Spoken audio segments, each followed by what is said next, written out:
Raspevavanje i dobar obrok.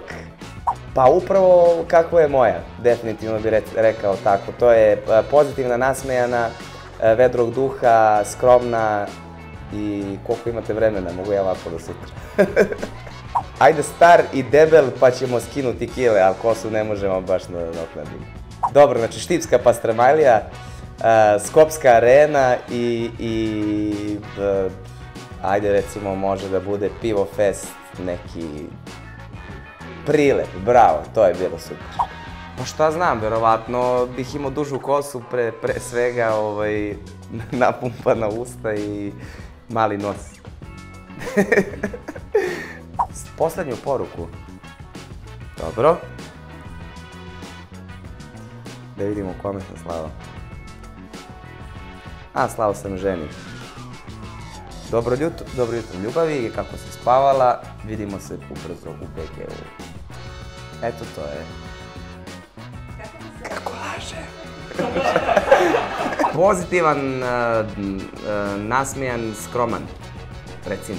Pa eto, nek bude Melanija, što da je menjam. Da sam pukao od stresa i da sam seo u kola i otišao negde prvim vozom. Kuba, recimo, da, Kuba i Dominikanska republika. Plagujno dejče, mori požaranče. Pijem belo vino i konjak.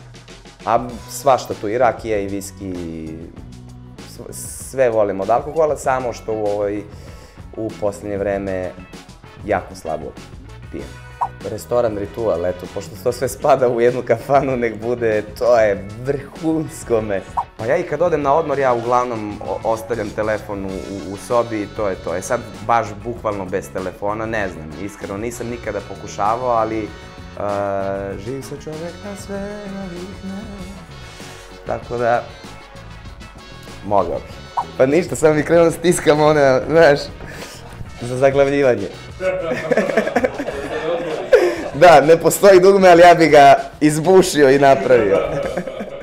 Probude me oko 9 za jutarnji program, pola 9, onda dođemo da snimamo za portal, pa onda, ma iti. Uglavnom veselo, to je bitno, sa osmehom na licu. Emocija, energija i spektakl.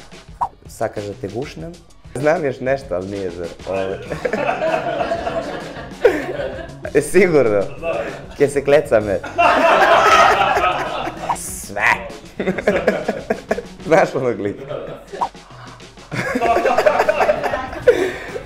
Šalim se, muziku definitivno nikada ne bih ostavio po strani, muzika je moj život, kao i teretana, ali pa trenirat ću kod kuće.